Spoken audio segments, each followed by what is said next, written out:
కొద్దిసేపు వాక్యాన్ని మనం ధ్యానం చేసుకుందాం. యెషయా ప్రవచన గ్రంథం 4వ అధ్యాయము 3వ వాక్యం. యెషయా గ్రంథం 4వ అధ్యాయము 3వ వాక్యం. సియోనులో శేషించిన వారికి, సియోనులో శేషించిన వారికి. మనం సియోన్ని దైవ సేవకులతో, లేకపోతే ప్రతిష్ఠింపబడిన మనుషులతో, ప్రతిష్ఠింపబడిన సేవకులకి, లేకపోతే ప్రతిష్టకు పోల్చి ధ్యానిస్తాం. యెరూషలేముని సంఘానికి, విశ్వాసులకి మనం పోలుస్తాం. సియోనులో శేషించిన వారికి, యెరూషలేములో నిలబడిన వారికి అనగా జీవమును పొందడానికి యెరూషలేములో దాఖలైన ప్రతివానికి పరిశుద్ధుడు అని పేరు పెట్టుదురు. స్తోత్రం చెప్పండి అందరూ గట్టిగా. ఏమని పేరు పెడతారండి? పరిశుద్ధుడని పేరు పెట్టబడి. ఎవరంటే సియోన్లో శేషించిన వారంటే ప్రతిష్టలో నిలబడిన వాడు, ప్రతిష్టను కాపాడుకున్నవాడు.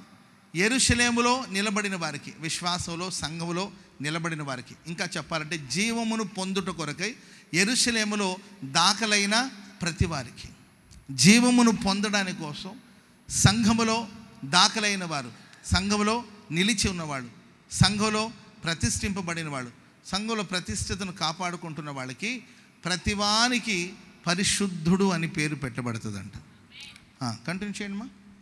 తీర్పు తీర్చు ఆత్మ వలన దహించు ఆత్మ వలన ప్రభువు సియోను కుమార్తెలకున్న కల్మషమంతటిని కడిగివేసి యెరూషలేమునకు తగిలిన రక్తమును దాని మధ్య నుండి నిన్ను తీసివేసి దాన్ని శుద్ధి చేస్తాను. దాని కలిగిన కల్మషం కావచ్చు, రక్తం కావచ్చు, దానిలో ఉన్న అపవిత్రత కావచ్చు, దానికి తగిలిన సమస్త దోషాన్ని తొలగించి నేను యెరూషలేమును సియోని శుద్ధి చేస్తాను.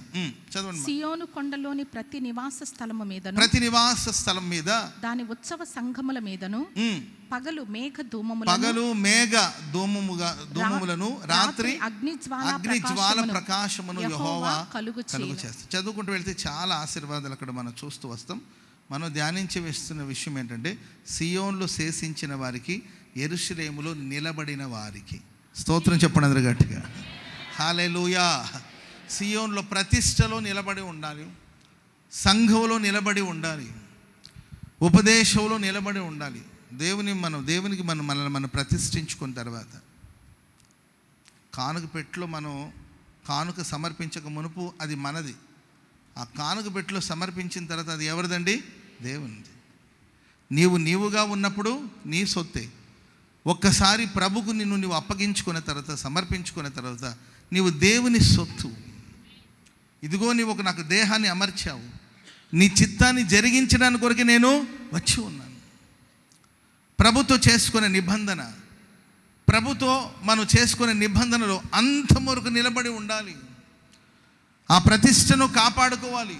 సియోన్లో శేషించిన వారు, సియోన్లో కొంతమంది ఉన్నారు, ప్రతిష్టలో కొంతమంది ఉన్నారు. ఈ అంత్య దినాల్లో ప్రతిష్టను కోల్పోయి, పరిశుద్ధతను కోల్పోయి, దైవభక్తిని కోల్పోయి, యెరూషలేములో సహవాసంలో నిలబడలేని పరిస్థితిలో, అటు ఇటు చెదిరిపోయిన స్థితిలో చాలామంది ఉన్నారు. అయితే ఎవరైతే ఆ ప్రతిష్టలో నిలబడి ఉంటారో, ఎవరైతే సంఘంలో నిలబడి ఉంటారో, యెరూషలేములో ఆ సమాధానంలో ఎవరైతే నిలబడి ఉంటారో, జీవం పొందడానికి కోసం దాఖలైన వారు, యెరూషలేములో దాఖలైన వారికి దేవుడు వారిలో ప్రతివాడికి పరిశుద్ధుడు అని పేరు పెడతాడు. స్తోత్రం చెప్పడం గట్టిగా. సరే, ఆ పరిశుద్ధతకు భిన్నమైన కల్మషం కావచ్చు, దోషం కావచ్చు, ఏదైనా ఉంటే వాటన్నిటిని దేవుడే కడిగి శుద్ధి చేస్తాడు, పవిత్రపరుస్తాడు. ఆ తర్వాత ప్రజలు మనల్ని గురించి యెహోవాకు పరిశుద్ధుడు, దేవుని పరిశుద్ధుడు, దేవుని చేత పిలువబడిన వారని ప్రజలు మనల్ని గురించి చెప్పేటట్లు మనుషులు కాదు కదా, సాక్షాత్తు దేవుడే మనలో ప్రతివానికి పరిశుద్ధుడని పేరు పెట్టునుగాక. చెప్పండి గట్టిగా హల్లెలూయా. ఎవరికి ఈ ఆధిక్యత, ఈ భాగ్యం అని మనం చూస్తే, మనం నిలిచి ఉండే అనుభవం. చాలామంది నిలబడలేని పరిస్థితులు అంటుంటారు, అన్న నేను భక్తిలో ఉండలేకపోతున్నాను, నిలబడలేకపోతున్నాను, పవిత్రతలో నేను నిలబడలేకపోతున్నాను, ప్రతిష్టలో నేను నిలబడలేకపోతున్నాను, సేవలో నేను నిలబడలేకపోతున్నాను. ఉత్సాహంగా కనబడతారు, ఆ తర్వాత నిరుత్సాహాన్ని మనం చూస్తూ ఉంటాం. చాలామంది నిలబడలేని పరిస్థితిలో ఉన్నారు. కానీ ఎవరైతే నిలిచి ఉంటారో ఆ నిలిచిన వారందరికీ పరిశుద్ధుడని పేరు పెట్టబడుతుంది. హల్లెలూయా. పక్కన మనం చూసి చెప్పండి, ప్రభు మిమ్మల్ని పరిశుద్ధుడని పిలుస్తున్నాడు. పరిశుద్ధులు, పరిశుద్ధులు, పరిశుద్ధులు, పరిశుద్ధులు. హల్లెలూయా. యేసు రక్తం చేత కడగబడిన పరిశుద్ధులు మరి. మన నీతి క్రియ వల్ల కాదు. మనం ఏదో నీతిమంతులు, మన భక్తులం, నేను రోజుకు 3 సార్లు ప్రార్థన చేస్తాను, వారానికి 6 రోజులు ఉపవాసం ఉంటాను, దీనివల్ల కాదు. ఆయన కృప వలన, ఆయన ప్రశస్తమైన రక్తం ద్వారా మనల్ని కడిగి, ఆయన ఆత్మ వల్ల మనల్ని పరిశుద్ధపరిచి, ఆ ప్రతిష్టలో మనం నిలిచి ఉన్నాం కనుక, యెరూషలేములో నిలిచి ఉన్నాం కనుక మనందరినీ ప్రభు పరిశుద్ధులని పిలుస్తారు. ఒక 2-3 మాటలు మీకు నేను పరిశుద్ధ లేఖనాల నుండి మనం ఏ అనుభవాలు నిలబడి ఉండాలి, లేకపోతే మనం ఎలా నిలబడి ఉండాలని కూడా మన వాక్యంలో ధ్యానించబోతున్నాం. మొదటి మాట, యెహెజ్కేలు ప్రవచన గ్రంథం 37వ అధ్యాయం. యెహెజ్కేలు ప్రవచన గ్రంథం 37వ అధ్యాయము 10వ వాక్యాన్ని మనం చదువుదాం. 10వ వాక్యం. ఆయన నాకు ఆజ్ఞాపించినట్లు, ఆయన నాకు ఆజ్ఞాపించినట్లు నేను ప్రవచింపగా జీవాత్మ వారిలోనికి వచ్చెను.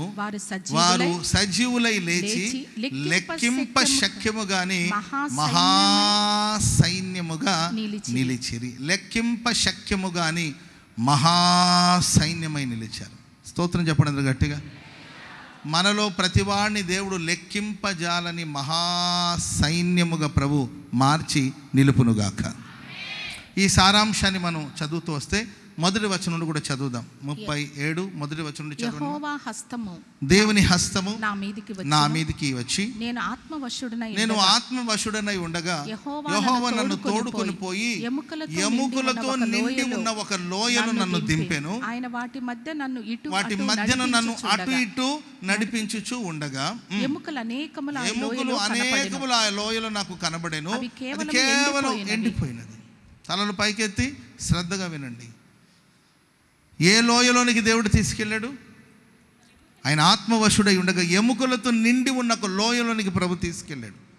లోయలు అంటే మనం అనుకున్నది ఏంటంటే పచ్చటి కేరళ, కొడైకెనాల్ అలాంటి లోయలోనికి వెళితే పచ్చటి ప్రదేశాలు, ఆహ్లాదకరమైన వాతావరణం, ఎక్కడ చూసినా గ్రీనరీ, ఎక్కడ చూసినా పచ్చదనం, మంచి వాతావరణం.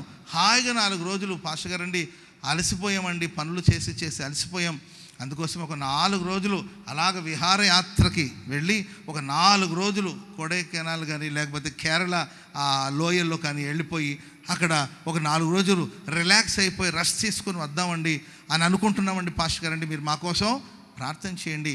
ఆ లోయలోనికి వెళ్ళిపోయి, ఆయన కొండలకే కాదు లోయలు కూడా దేవుడు కనుక ఆ లోయలు వెళ్ళి ఆహ్లాదకరంగా హాయిగా హ్యాపీగా రిలాక్స్గా ఉండి ఆ రిలాక్స్ మూడ్లో తిరిగి రావాలనుకుంటున్నామని చాలామంది అంటుంటారు. దేవుడు ఆహ్లాదకరమైన లోయలోనే కాదండి, ఆయా సమయాల్లో మనల్ని ఎముకలతో నిండి ఉన్న లోయలోని కూడా తీసుకెళ్తాడు. ఆ లోయల నిండా ఎండిపోయిన ఎముకలు, ఆయన ఆత్మవశుడై ఉండగా ఆ దర్శనములో ఆ లోయలోనికి ప్రభు తీసుకెళ్లారు.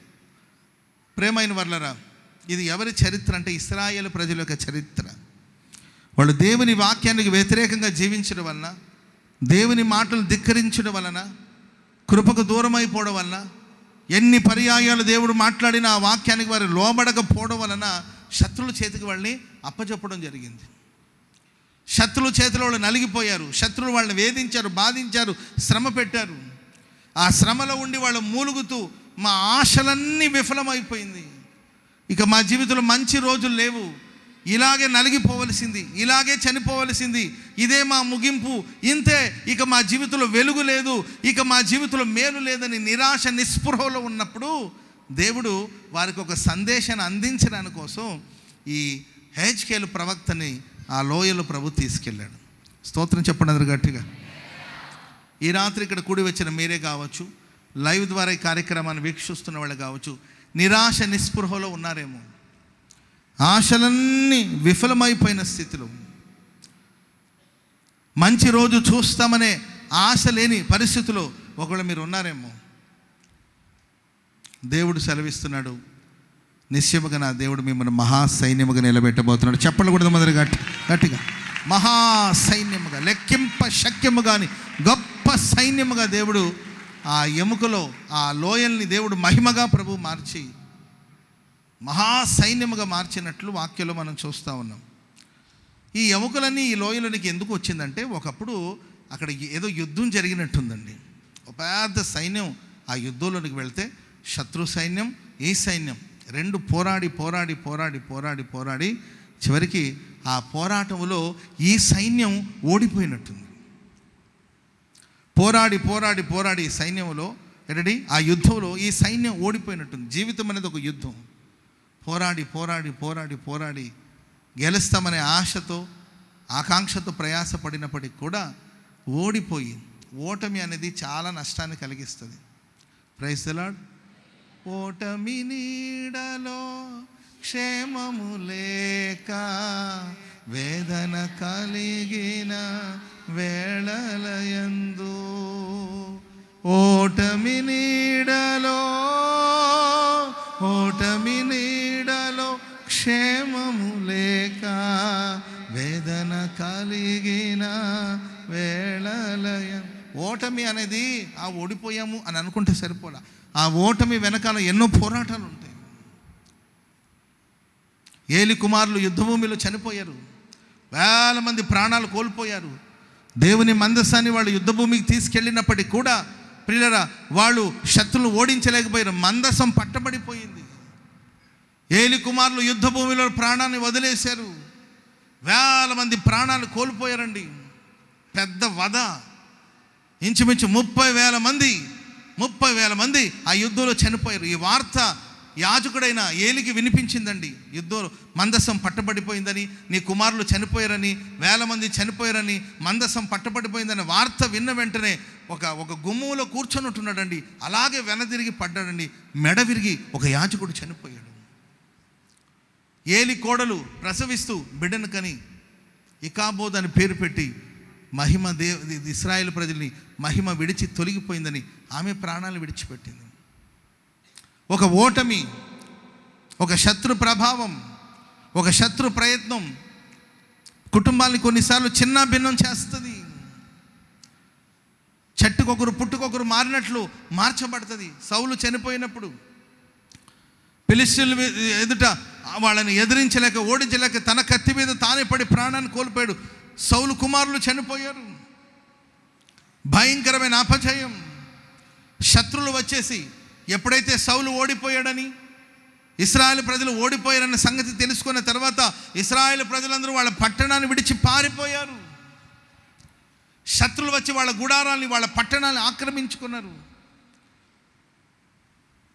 మనం తినవలసిందని ఎవరో తింటున్నారు, మనం అనుభవించవలసింది ఎవరో అనుభవిస్తున్నారు. మన కష్టార్జితాన్ని ఎవడో తింటుంటాడు. సొమ్ము ఒకటిది, సోకొకటిది అన్నట్లు.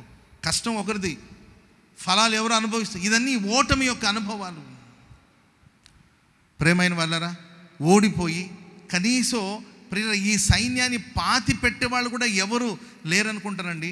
అందుకొరకే అలాగే ఉండిపోయి ఆ సైన్యం యుద్ధంలో ఓడిపోయి వధించబడి మరణించి అలాగే ఆ కళేబరాలు అలాగే ఉండిపోయి దాన్ని ఎవరు పాతి పెట్టే వాళ్ళు కూడా లేకపోగా చివరికి ఆ శరీరం మీద ఉన్న మాంసం కావచ్చు, లేకపోతే చర్మం కావచ్చు, మొత్తం క్షీణించిపోయి ఎముకలు మాత్రమే ఉండిపోయి, ఆ ఎముకలు కూడా ఎండిపోయి చెదిరిపోయిన స్థితిలో ఉన్న ఆ వాతావరణాన్ని మనం ఆ లోయలో చూస్తున్నాం.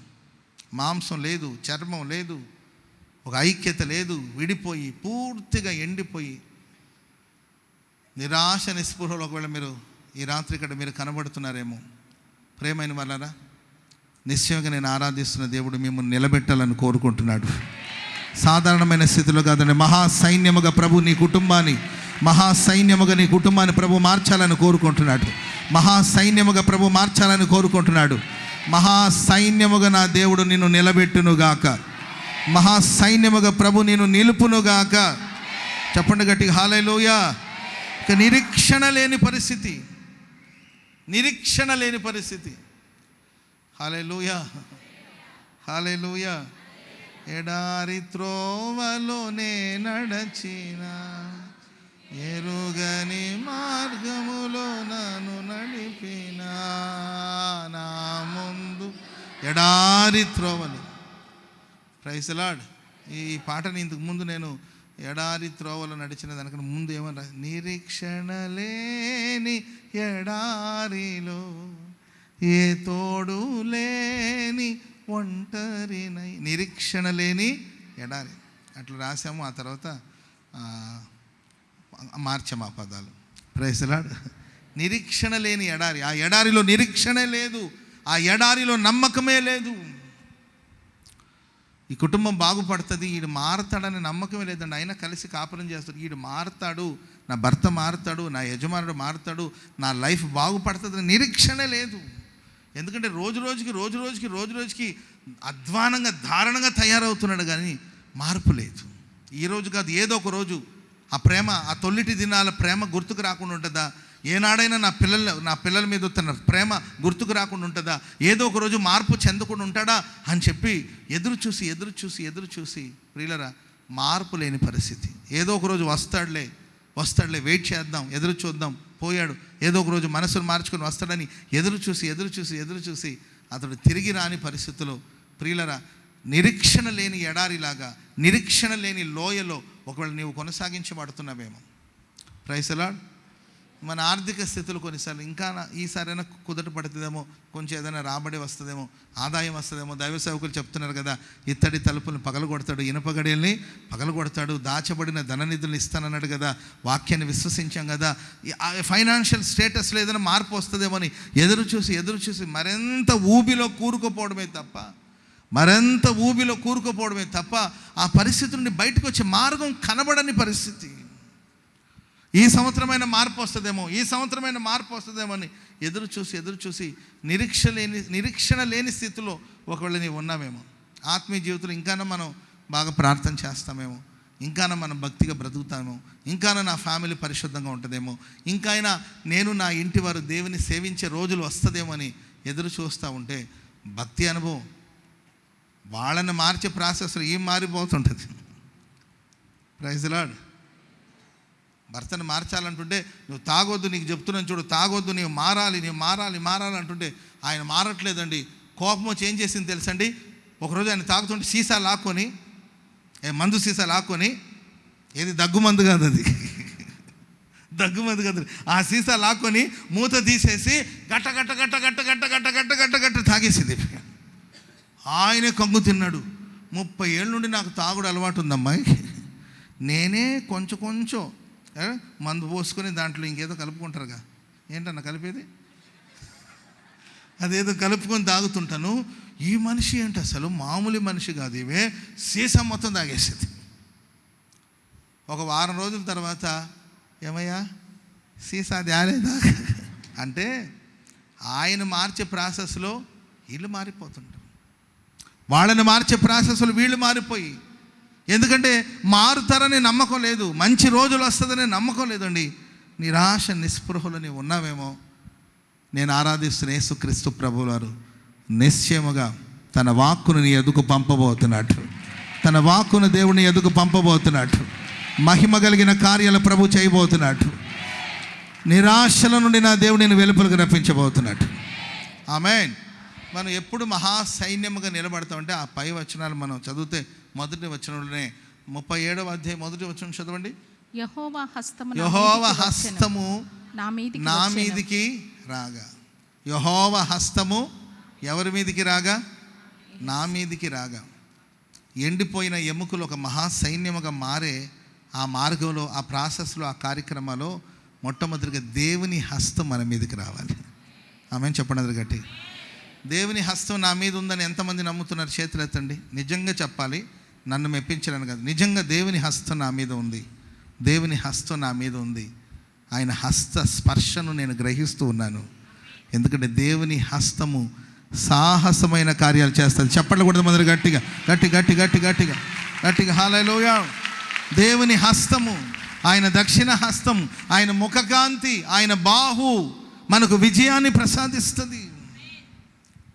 ఆయన హస్తం మన మీద ఉందా? ఆ వచనాలు చదువు. నీతిమంతుని గుడారములో రక్షణను గురించిన ఉత్సాహ సునాదాలు వినబడుతుంది. దేవుని దక్షిణ హస్తము సాహసమైన కార్యాలు చేస్తుంది. హల్లెలూయా. ఎవరి మీద దేవుని దక్షిణ హస్తం వస్తుంది? ఎవరి మీద దేవుడు తన చేతులు చాపుతాడు? వింటున్నారా? దేవుని చేతులు ఎవరి వైపు చాపబడుతుంది? దేవుని హస్తం ఎవరి మీద ఉంచబడుతుంది? ఎవరి జీవితంలో సాహస కార్యాలు దేవుడు జరిగిస్తాడు అంటే మన గుడారాలు, మన నీతిమంతులమే, మన గుడారంలో రక్షణను గురించిన ఉత్సాహ సునాదాలు వినబడాలి. ఆమె చెప్పండి గట్టిగా. ఉత్సాహంగా, సంతోషంగా, రక్షణను గురించిన ఉత్సాహం. లోక సంబంధమైన ఉత్సాహాలు కాదండి, వ్యర్థమైన ఉత్సాహాలు కాదు,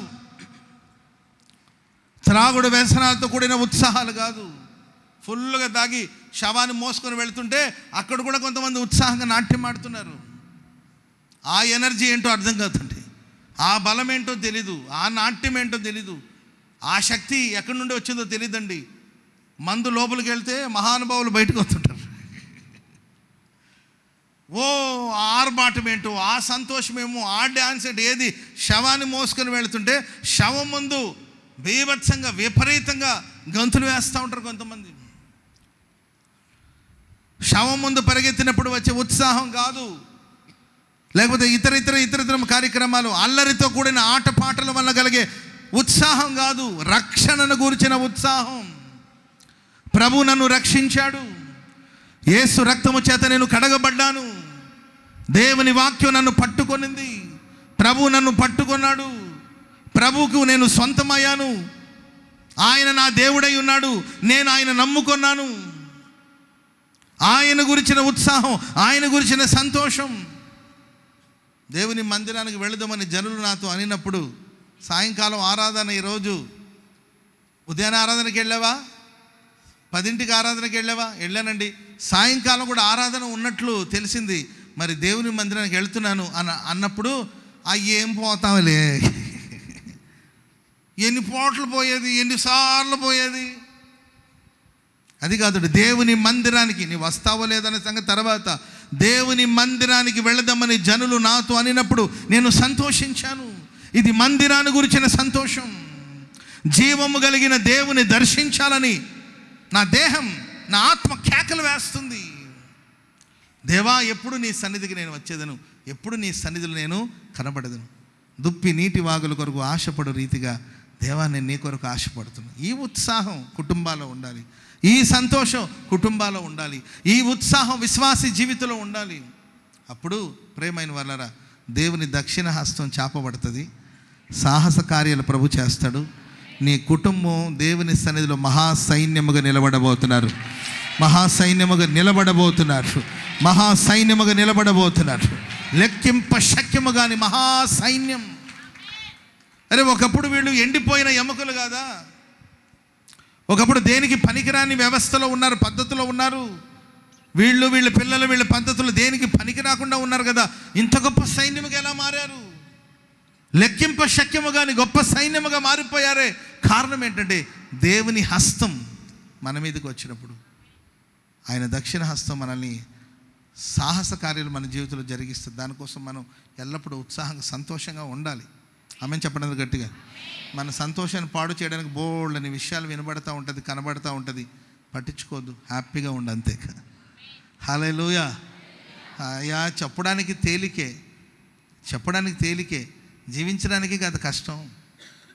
ప్రైజ్ ది లార్డ్. తేలికైతే ఒకరు చెప్పాల్సిన అవసరం లేదు, తేలికైన పని ఎవరైనా చేస్తారు. కష్టమైన పనే చెప్తున్నాను మీకు, ఇది కష్టమే. అన్ని పరిస్థితులు ఆనందంగా ఉండడం, అన్ని సందర్భాలు ప్రభునందు సంతోషించడం, ఉల్లసించడం, హర్షించడం కష్టమే. అయినా మీ కుటుంబాలు ప్రభుని బట్టి, దేవుని బట్టి ఉత్సాహ ధ్వని వినబడాలి. ఏడుపుల ధ్వని, రోధించే ధ్వని, సణుగు సంశయాలు, గొడవల ధ్వని, భర్త మీద భార్య దుమ్మెత్తి పోసుకోవడం, భార్య మీద భర్త దుమ్మెత్తి పోసుకోవడం, పిల్లల్ని తల్లిదండ్రులు దూషించడం, తల్లిదండ్రులు లేచి పిల్లలు దూషించడం. రక్షణ గురించిన ఉత్సాహ ధ్వని వినబడినప్పుడు హస్తం, దేవుని హస్తం ఎహెచ్కేల మీదకి వచ్చిందండి. ఆమెను చెప్పండి అందరూ గట్టిగా, చెప్పండి గట్టిగా హల్లెలూయా. చెప్పాలి గట్టిగా హల్లెలూయా, హల్లెలూయా. రెండవదిగా ప్రేమైన వారలారా, 37వ అధ్యాయం 7వ వచనం చదవరా. 37:7. ఆయన నాకిచ్చిన ఆజ్ఞ ప్రకారము నేను ప్రవచించుచుండగా, ఆయన నాకిచ్చిన ఆజ్ఞ ప్రకారం నేను ప్రవచించుచు ఉండగా గడగడమను ఒక ధ్వని ఒకటి పుట్టెను. అప్పుడు ఎముకలో ఒకదానితో ఒకటి కలిసిపోయింది. ఆమె చెప్పండి గట్టిగా. ఆయన నాకు ఆజ్ఞాపించిన దాన్ని బట్టి నేను ప్రవచించగా. ఎలా ప్రవచించాలి? ప్రవచనం అంటే మాటలు, దేవుని మాటలు. ఓకే, దేన్ని బట్టి మాట్లాడాలి మనం? మాట్లాడడం వచ్చా మీకు? మాట్లాడడం వచ్చు కదండి. మాట్లాడతారు. ఏం మాట్లాడతారు మీరు? మీ పక్కన వాళ్ళతో, మీ కుటుంబస్తులతో, భర్తతో అండ్ పిల్లలతో, ఫ్రెండ్స్తో ఏం మాట్లాడుతూ ఉంటారు? చాలా మాట్లాడతారు. అవసరమైన మీరు మాట్లాడిన మాటలన్నీ కూడా మీరు రికార్డ్ చేసుకుని ఆ తర్వాత విని చూడండి. దానిలో పనికొచ్చే మాటలు ఎన్ని ఉన్నాయి, పనికిరాని మాటలు ఎన్ని ఉన్నాయి అని కొంచెం మనం డివైడ్ చేస్తే పనికొచ్చే మాటలు ఒక 2 నిమిషాలు కూడా ఉండదు, పనికిరాని మాటలు 2 గంటలు ఉంటుంది. పనికొచ్చే మాటలు, పనికిరాని మాటలు. ఆ ఎండిపోయిన లోయలోనికి ఆ దైవ సేవకుడిని, ప్రవక్తని దేవుడు తీసుకొస్తే, దేవుడు తనకు ఏదైతే ఆజ్ఞాపించమని చెప్పాడో, దేవుడు ఏదైతే తనకు ఆజ్ఞాపించాడో, ఏమి మాట్లాడమని దేవుడు ఆజ్ఞాపించాడో, దేవుడు చెప్పిన మాటలనే ఆయన ప్రవచించాడు. చూసిన దాన్ని బట్టి మనం మాట్లాడకూడదు, కంటికి కనబడే దాన్ని బట్టి, దృశ్యమైన వాటిని బట్టి మనం మాట్లాడకూడదు. Praise the lord. ఇక్కడంతా అస్తవ్యస్తంగా ఉంటుంది అనుకోండి. ఈ పూల కుండ ఎక్కడో పడిపోయి ఉంటుంది, వాటర్ బాటిల్ ఎక్కడో పడిపోయి ఉంటుంది, ఈ పుస్తకాలు ఆడ పడిపోయి ఉంటుంది, అంత గందరగోళంగా ఉంటుంది ఇక్కడ. అది మీ కంటి కనబడుతుంది. అప్పుడు మీరు ఏం మాట్లాడతారు? అయ్యో ఊడ్చినట్లు ఎవరు లేరే, ఆ పూల కుండ ఏంటి అక్కడ పెట్టారు, ఆ బాక్స్ ఏంటి అక్కడ పెట్టారు, ఆ ఫ్యాన్ తిరుగుతున్నట్లేదే. మన కంటి కనబడేదాన్ని బట్టి మనం మాట్లాడతాం. అవునా కదా? మన దృష్టికి, మన చూపు, అయ్యో పిల్లలేంది ఇలా ఉన్నారు, ఆ పిల్ల జుట్టేంటి, కొబ్బరి నూనె ఉందా లేదా, అది జుట్టా లేకపోతే పూల కుండే, ఆ జుట్టేంది అట్టుంది, ఆమె ఏమి అట్టుంది, ఆయన ఏంది అట్టున్నాడు, వాళ్ళేంది అట్టు కూర్చున్నారు. అబ్బాబ్బాబ్బాబ్బాబ్బా, ఏం ఫ్యామిలీ రా బాబు. నా జీవితంలో ఇప్పటివరకు ఇట్లాంటి దరిద్రమైన కొంపను ఎక్కడ చూడలేదు పాస్టర్ గారండి.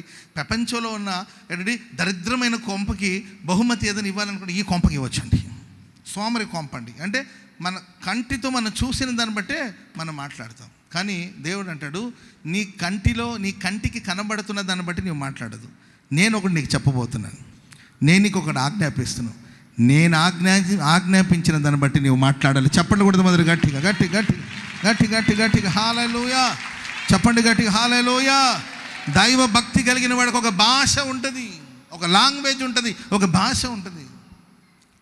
Praise the Lord. మనమే praise the lord brother, praise the Lord sister. అమ్మా బాగున్నారమ్మా, తల్లి బాగున్నావు, తల్లి చెల్లి బాగున్నామ్మా, తమ్ముడు ఎలా ఉన్నావు నాన్న, praise the lord brother, praise the lord అమ్మా. మనం ఇలా పలుక్కుంటాం. ఇది ఒక ఆత్మ సంబంధమైన మనుషులు మాట్లాడే మాటలు. ఏందిరా, ఏంది మే, నువ్వు ఊకోమే అంటే అటు మాట్లాడితే తప్ప నేను అనట్లా. ఒక దైవ భక్తి కలిగిన వాడికి ఒక భాష ఉంటుంది, ఒక లాంగ్వేజ్ ఉంటుంది, ఆ భాషనే మాట్లాడాలి. దేవుడు ఆజ్ఞాపించిన భాష, దేవుడు ఆజ్ఞాపించిన మాట. యెహెజ్కేలు దేని గురించి ప్రవచిస్తున్నాడు, ఏ విషయాలు మాట్లాడుతున్నాడు? దేవుడు తనకి ఏదైతే ఆజ్ఞాపించాడో దాన్ని మాట్లాడాడు. వాతావరణాన్ని చూస్తే కొన్నిసార్లు ప్రతికూలంగా ఉంటుందండి. Praise the lord.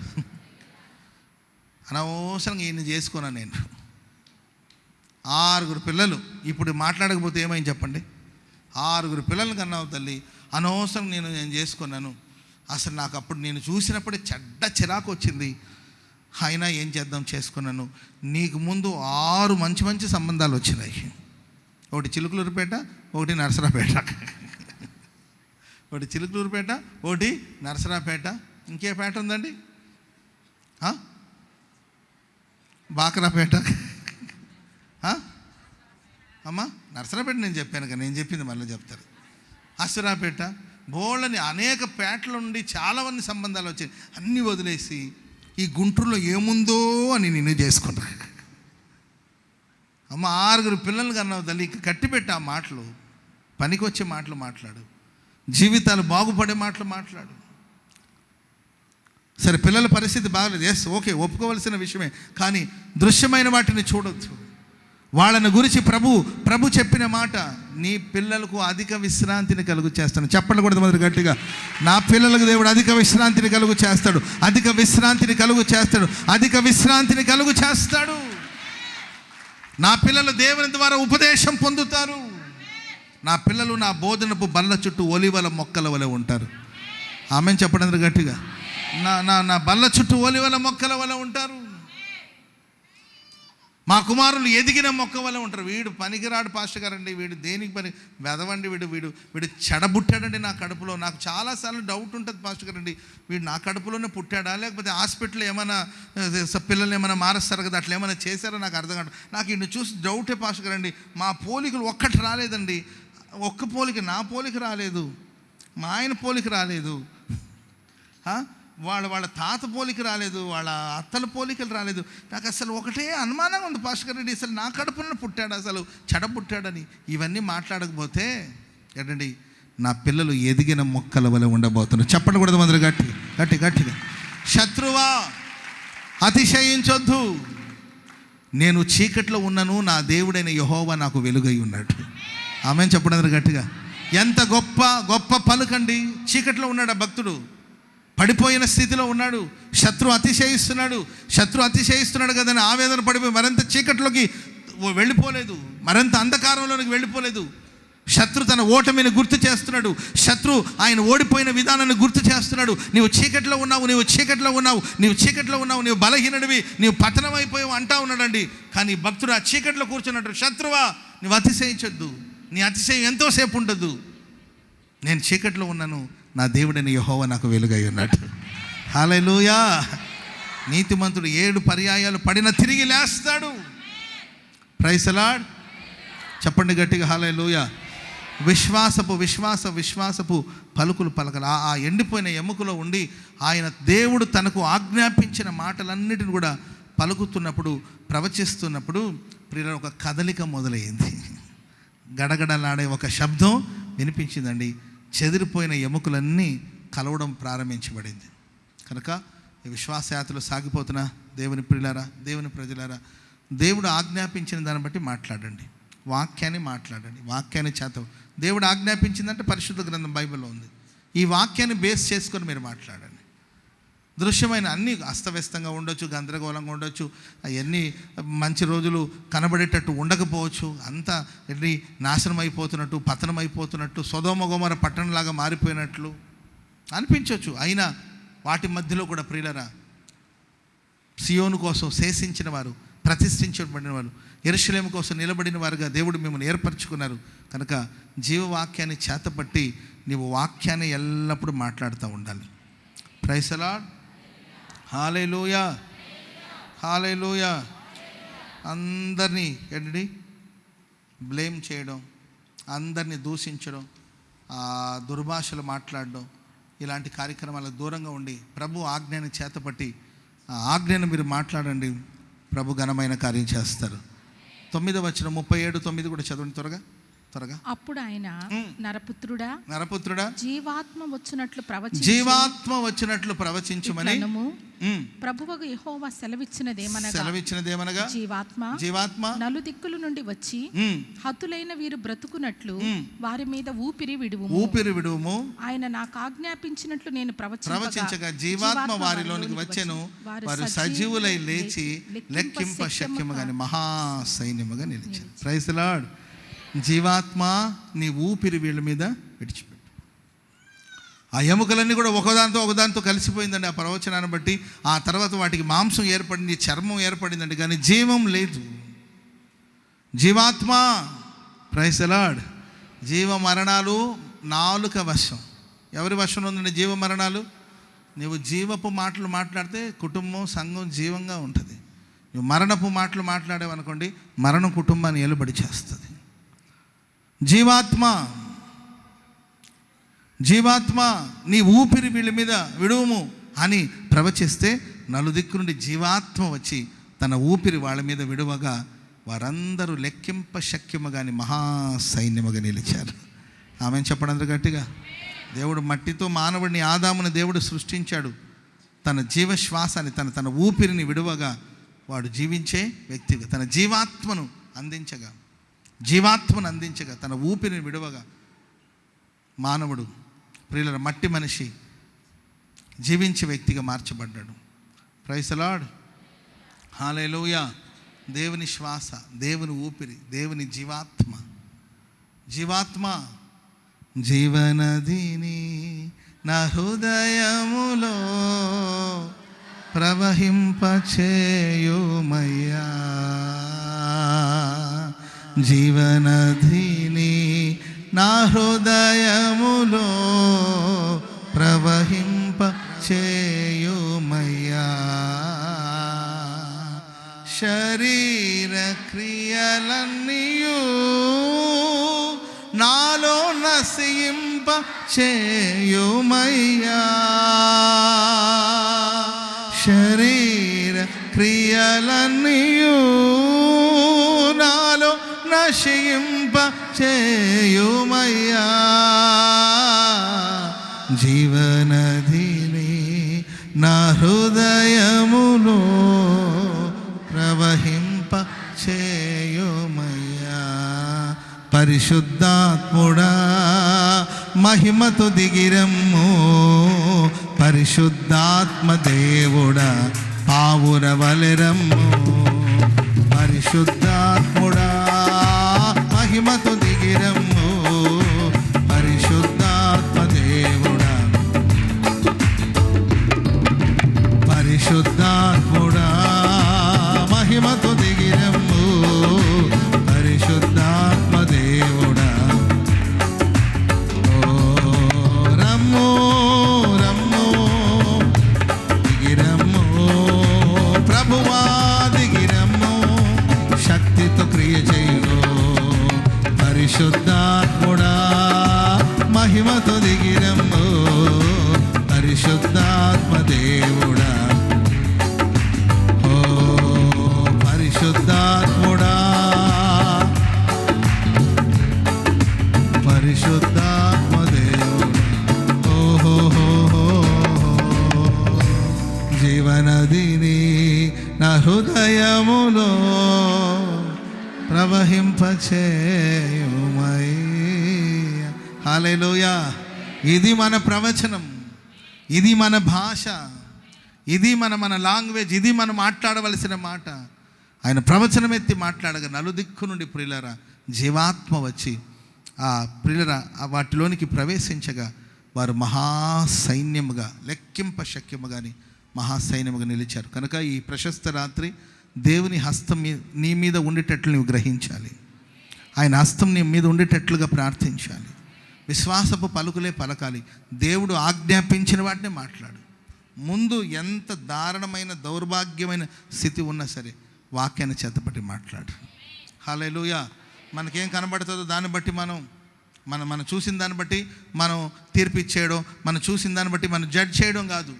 నిజమే, ఆ ముందు పరిస్థితి బాగలేదు. అది ఎండిపోయిన లోయలు కావచ్చు, అది ఎండిపోయిన ఎముకలతో నిండిన లోయలు కావచ్చు, అది ఒకదానితో ఒకటి కలుస్తుందనే నమ్మకం లేకపోవచ్చు. అది ఎముక, విడిపోయిన ఎముక, అది ఎలా కట్టుకుంటుంది చెప్పండి? మన బాడీలో ఒక ఎముక విరిగిపోతేనే అది కట్టుకోవాలంటే పెద్ద ప్రాసెస్. అలాంటిది ఒకదానికి సంబంధం లేకుండా చెదిరిపోయింది. అది ఎలా కలుస్తుంది? వాళ్ళు ఎలా కలుస్తారు? వాళ్ళు ఎలా కలిసి ఉంటారు? కలిసి ఉండరు పాస్టర్ గారండి. ఈ సంసారం ఇంకా కలవడానికి వీల్లేదు, ఈ కుటుంబం బాగుపడడానికి వీల్లేదు. ఎస్, నిజం. మన కంటికి కనిపించినప్పుడు అలాంటి వాతావరణమే ఉండొచ్చు. కానీ వాక్యాన్ని నమ్మండి, వాక్యాన్ని విశ్వసించండి, వాక్యాన్ని మాట్లాడండి. ఆమెన్ చెప్పడం గట్టిగా. హల్లెలూయా. వాక్యాన్ని ఉచ్చరించండి, వాక్యాన్ని మాట్లాడండి, దివారాత్రులు వాక్యాన్ని ధ్యానించండి. మీరు నోరు తెరిసి దేవుని మాటలే వినబడాలి. మీరు వింటున్నప్పుడు దేవుని వాక్యమే వినాలి. మనం వినేదాన్ని బట్టే మాట్లాడతాం. ఎక్కువగా వాక్యం వింటే ఎక్కువగా వాక్యాన్ని మాట్లాడతాం. ఎక్కువగా లోక వార్తలు మాట్లాడుకున్నాం అనుకోండి, విన్నామనుకోండి, లోక వార్తలు వస్తాయి. అందుకే ఎక్కువగా వాక్యాన్ని వినండి వినండి వినండి వినండి అని ప్రియులారా. జీవాత్మ రావాలి నా ఇంట్లో, పరిశుద్ధాత్మ శక్తి కుమ్మరించబడాలి. దేవుని ఊపిరి నా మీద, నా కుటుంబం మీద ఉండాలి. Praise the lord. భయపడిపోయి, అధైర్యపడిపోయి, కంగారు పడిపోయి ఒక గదిలోనికి వెళ్ళిపోయి తలుపులు మూసేసుకొని పేతురు కావచ్చు, శిష్యులందరూ కూడా భయపడిపోయారు. దేవుడు వారి మధ్యలోనికి వచ్చేసి, ప్రైజ్ ది లార్డ్, మీకు సమాధానం కలుగునగా, కానీ దేవుడు వాళ్ళ మీద ఊది పరిశుద్ధాత్మను పొందండి అని చెప్పాడు. స్తోత్రం చెప్పడం గట్టిగా. ఆ ఊపిరి వారిని బలపరిచింది, ఆ ఊపిరి శక్తితో వాళ్ళని నింపింది. మేడగదిలో వాళ్ళు పరిశుద్ధాత్మ శక్తిని పొందుకున్నారు. పిరికివాడు భయస్థుడు, పిరికివాడు కావచ్చు, భయస్థుడు కావచ్చు, కానీ బలమైన సాధనగా మార్చబడ్డాడు. పరలోక రాజ్యపు తాళపు చెవి అతనికి అనుగ్రహించబడింది. బండ మీద సంఘాన్ని స్థాపించగలిగాడు. అపోస్తలు గొప్ప స్థానాన్ని చేరుకోగలిగాడు. గొప్ప సేవ చేశారు. వేల మందిని దేవుని ఎద్దుకు నడిపించగలిగిన గొప్ప సాధనగా మార్చబడ్డాడు పేతురు. శిష్యులందరూ కూడా ప్రేమైన వాళ్ళరా, ఒకప్పుడు ప్రాణం కోసం పారిపోయిన వాళ్ళు ఎప్పుడైతే ఆ జీవాత్మ వారిలోనికి వచ్చిందో మహాసైన్యముగా వాళ్ళు నిలబడ్డారు. ఆమెన్. ఇంకొకటి 2 మాటలు చెప్పి ముగించేస్తాను రెఫరెన్స్ వరకు. ఒకటి, మహాసైన్యముగా నిలబడాలి. పక్కన వాళ్ళని చూసి చెప్పండి, మహాసైన్యముగా మీ కుటుంబాన్ని దేవుడు నిలబెట్టబోతున్నాడు. మహాసైన్యముగా ఈ హోసన్నా మినిస్ట్రీస్ని దేవుడు నిలబెట్టబోతున్నాడు. మహాసైన్యముగా క్రైస్తవ సమాజాన్ని దేవుడు నిలబెట్టబోతున్నాడు. ఎవ్వరు లెక్కింప శక్యము కానీ మహాసైన్యముగా క్రైస్తవ ప్రపంచాన్ని దేవుడు మార్చబోతున్నాడు. చప్పట్లు కొడుతూ నిరాశ నిస్పృహల నుండి దేవుడు వెలుపలకు రప్పించబోతున్నాడు. జీవాత్మను దేవుడు అనుగ్రహించబోతున్నాడు. విశ్వాసపు పలుకును దేవుడు అనుగ్రహించబోతున్నాడు. తన చేతిని, తన హస్తాన్ని మన మీద ఉంచబోతున్నాడు. మహాసైన్యముగా మనం నిలబడబోతున్నాం. చదవండి 2 మాట, దినవృత్తాంతాల 2వ గ్రంథం 5వ అధ్యాయము 12-13 వచనాలు చదువుదామా. 12-13 వచనాలు. ఆసాపు హేమాను ఎదుగుతూనుల సంబంధమైన వారును వారి కుమారులకును సహోదరులకును సంబంధికులకు పాఠకులైన లేవీయులందరూ, పాఠకులైన అంటే పాడేవాళ్ళ లేవీయులందరినీ సన్నపు నార వస్త్రములు ధరించుకుని, సన్నపు నార బట్టలు ధరించుకొని, తాళాలు తంబురాలు సితారాల్ని చేత పట్టుకొని బలిపీఠమునకు తూర్పు తట్టున తబలాలు, కీబోర్డులు, ఆ తర్వాత రిథం ప్యాడు, ఆ తర్వాత పాటలు పాడేవాళ్ళు, చప్పట్లు కొట్టేవాళ్ళు అందరూ బలిపీఠం తూర్పు దిక్కున నిలబడ్డారు. వారితో కూడా బూరలు ఊదే యాజకులు 120 మంది ఆ పాడేవాళ్ళతో పాటు బూరను ఊదేవాళ్ళు నిలబడ్డారు. బూరలు ఊదువారును పాటకులను ఏక స్వరముతో యెహోవాకు కృతజ్ఞతాస్తుతులు చెల్లించుచు గానము చేయుచు యాజకులు పరిశుద్ధ స్థలములో నుండి బయలు వెళ్ళి ఆ బూరలతో తాళములతోను వాద్యములతోను కలిసి స్వరమెత్తి యెహోవా దయాళుడు, ఆయన కృప నిరంతరం ఉండునని స్తోత్రం చేశారు. అప్పుడు ఒక మేఘము యెహోవా మందిరాన్ని నిండెను. యెహోవా తేజస్సు దేవుని మందిరాన్ని నిండుకొన్నది. చప్పట్లు కొడుతూ దేవునికి స్తోత్రం చెప్పండి. పాటకులు, పాడేవాళ్ళు, వాయిద్యాలు వాయించేవాళ్ళు, బూరలను ఊదే యాజకులు అందరూ కలిసి, పాటకులు, లేవీలు, యాజకులు అందరూ నిలిచి వారు పాడగా ఒక మేఘం మందిరాన్ని నిండుకొనిందండి. యెహోవా తేజస్సు మందిరమంతా నిండుకున్నది. ఎప్పుడు కుటుంబం కావచ్చు, సంఘం కావచ్చు, మహిమతో నింపబడుతుంది. దేవుని యొక్క మేఘం ఎప్పుడు మందిరాన్ని ఆవరిస్తుంది, ఎప్పుడు యెహోవా తేజస్సు మందిరాన్ని నిండుకుంటుందంటే అందరూ ఐక్యతలో నిలిచి ఉండాలి. దేంట్లో నిలిచి ఉండాలండి? చెప్పండి పక్కన వాళ్ళు చూసి. ఐక్యతలో మనం నిలిచి ఉందము. ఐక్యతలో నిలిచి ఉందము. హల్లెలూయా. అది ఇల్లు కావచ్చు, అది సంఘం కావచ్చు, అది సేవ కావచ్చు. పాడుతున్నప్పుడు అందరూ ఏకకంఠముతో, ఏక స్వరముతో, మాదంతా వేరే గ్రూప్ అండి, మీదంతా వేరే గ్రూపు, మీ డ్రెస్ కోడ్ వేరు, మా డ్రెస్ కోడ్ వేరు, మీరు మా దగ్గరికి రాకూడదు, మేము మీ దగ్గరికి రాకూడదు.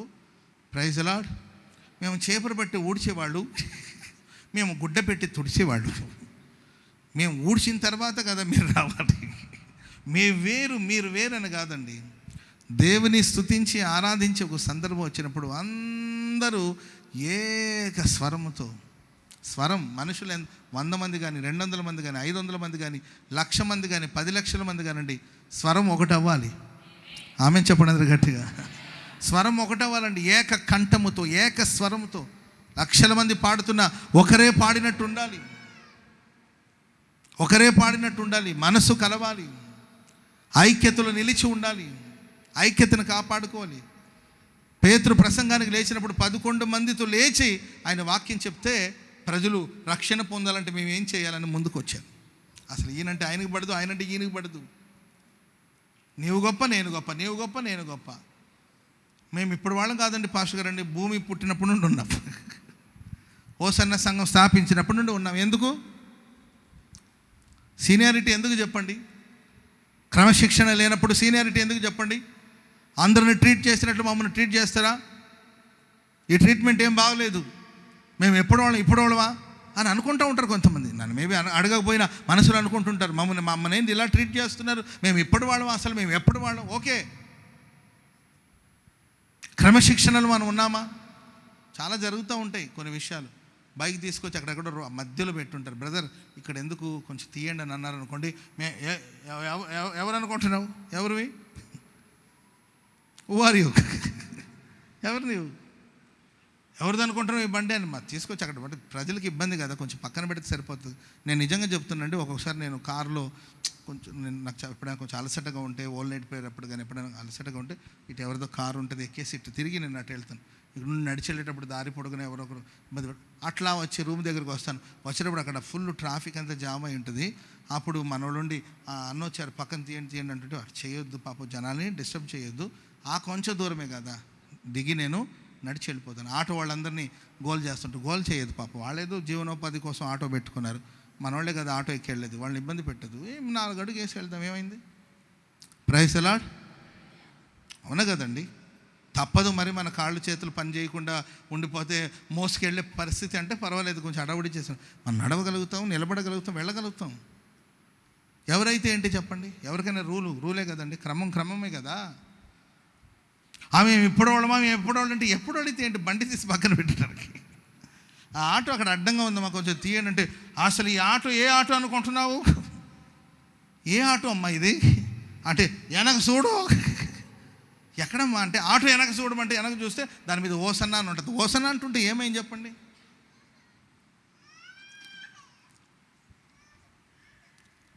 ప్రియమైన వారు, ఎప్పుడు మహిమ కప్పబడుతుంది మన సంఘాలలో, ఎప్పుడు దేవుని మహిమ నింపబడుతుంది, ఎప్పుడు దేవుని మహిమను అనుభవిస్తాం. కుటుంబాలు ఐక్యత నిలబడాలి. 11 మందితో పాటు నిలిచాడు పేతురు.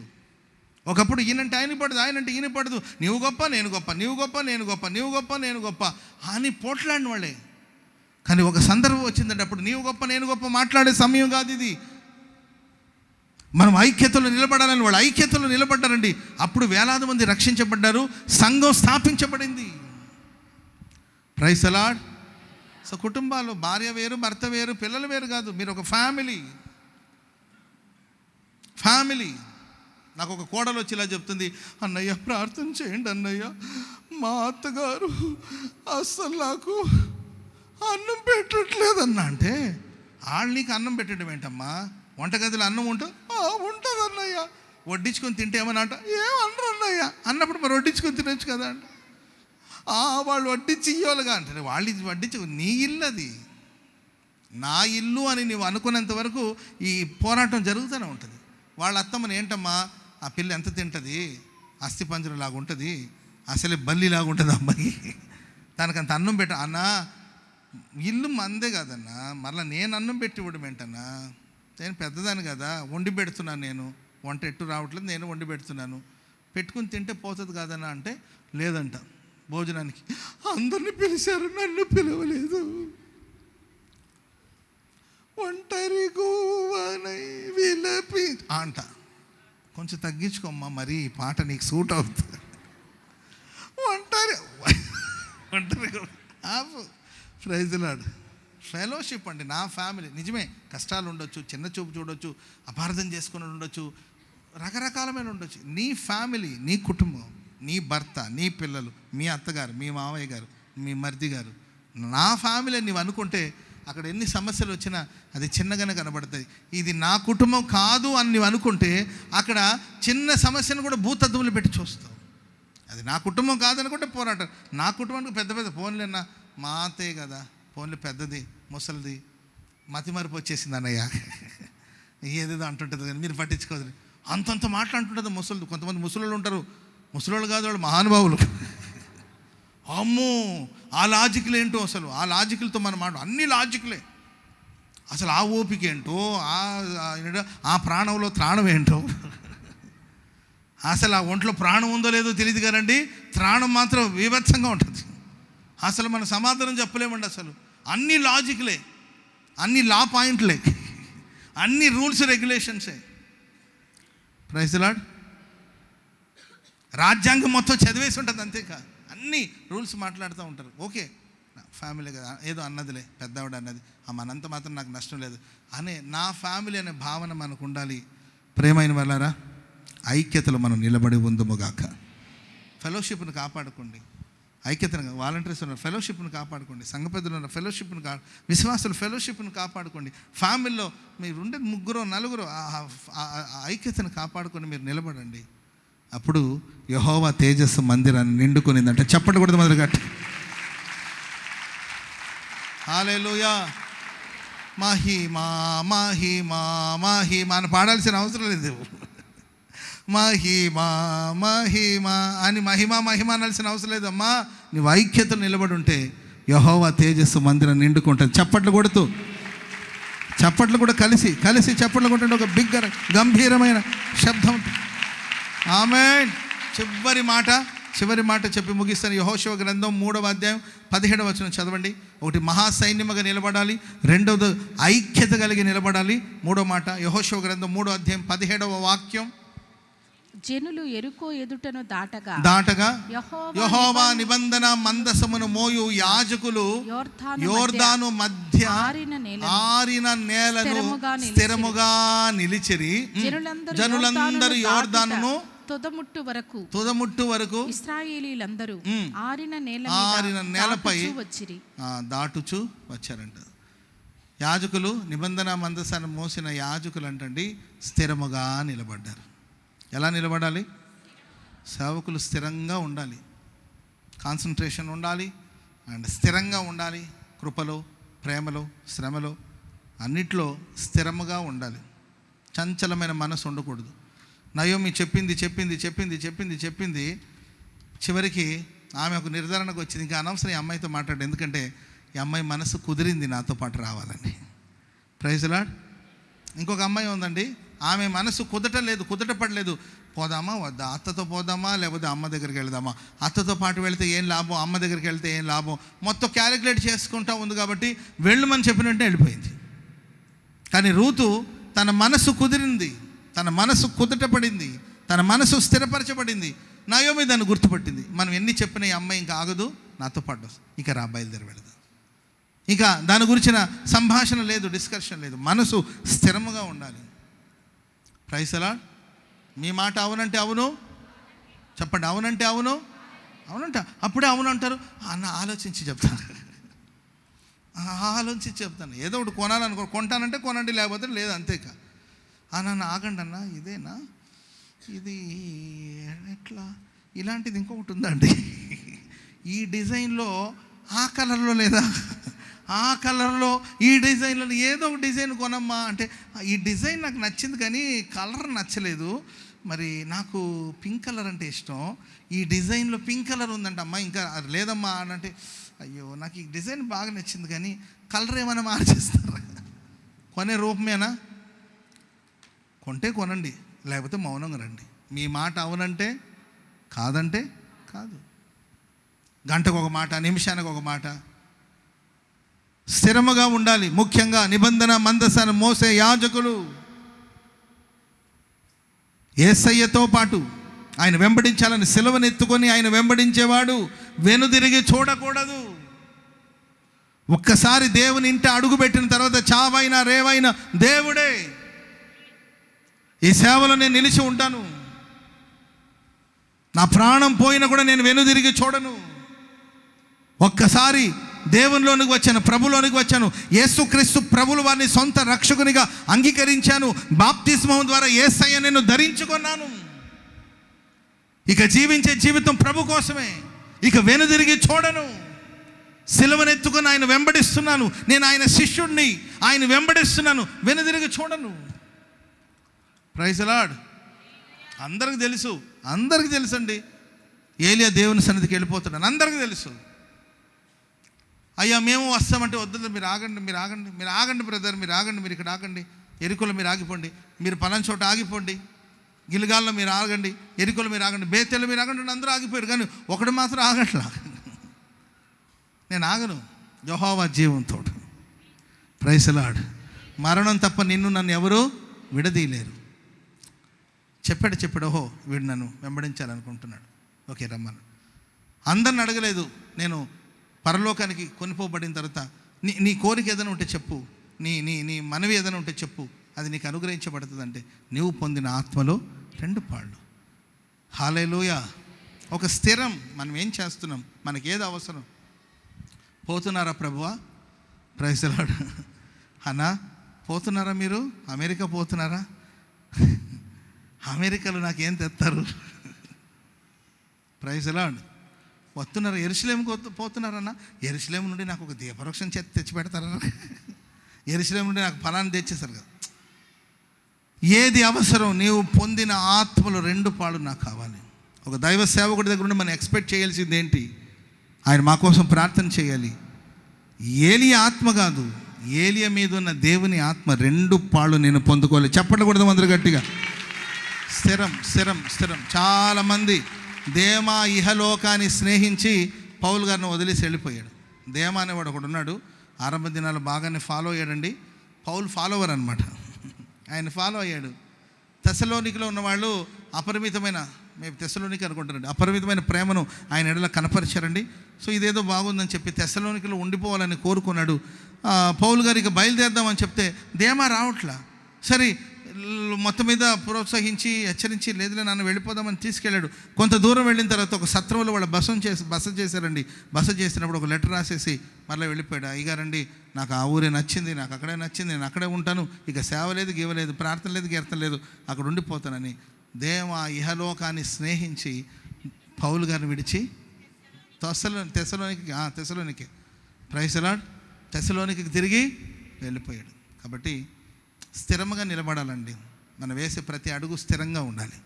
మనం మాట్లాడే ప్రతి మాట స్థిరంగా ఉండాలి. మన విశ్వాసం స్థిరంగా ఉండాలి. చంచలత్వానికి చోటు ఇవ్వద్దు. ఆమె దేవుడి మాటలు మీ వెనుకిడిలో స్థిరపరిచి ఆశీర్వదించుగాక.